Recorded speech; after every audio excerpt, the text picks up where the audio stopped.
Friday night டின்னருக்கு சப்பாத்தி செஞ்சு ரொம்ப நாள் ஆச்சு அப்படின்னு சொல்லிட்டு சப்பாத்திக்கு தாங்க ரெடி பண்ணிட்டு இருந்தேன். ஸோ சப்பாத்திக்கு எப்பவுமே சைட் டிஷ்ஷாக நான் வெஜ் குருமா வைப்பேன். அது ரொம்பவே டேஸ்ட்டாக இருக்கும். ஹோட்டல் ஸ்டைலில் வைக்கிற மாதிரியே இருக்கும்.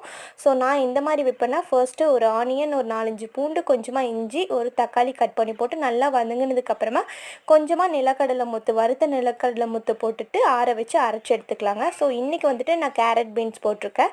ஸோ அது போட்டு நல்லா வதங்கினதுக்கப்புறமா கொஞ்சமாக புதினா ஆட் பண்ணிக்கோங்க. புதினா போட்டால் தான் அந்த ஃப்ளேவர் வரும். ஸோ நம்ம அரைச்சி வச்சுருக்க பேஸ்ட்டையும் ஊற்றிக்கலாம். தென் அதுக்கப்புறமா கொஞ்சமாக தேங்காய் பூ, சோம்பு போட்டு நல்லா ஃபைன் பேஸ்ட்டாக அரைச்சி ஊற்றி ஃபைனலாக குக்கர் மூடி போட்டு 2 விசில் விட்டு எடுத்து பாருங்கள். உண்மையாகவே சூப்பராக இருக்குங்க இந்த குருமா டேஸ்ட்டு.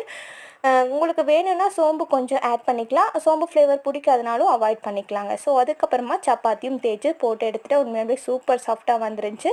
ஹாப்பியாக டின்னரை சப்பாத்தியோடு வச்சு சாப்பிட்டு முடிச்சிட்டேங்க. உங்கள் வீட்டில் என்ன டின்னர்னு மறக்காமல் கமெண்ட் பாக்ஸில் கமெண்ட் பண்ணுங்கள்.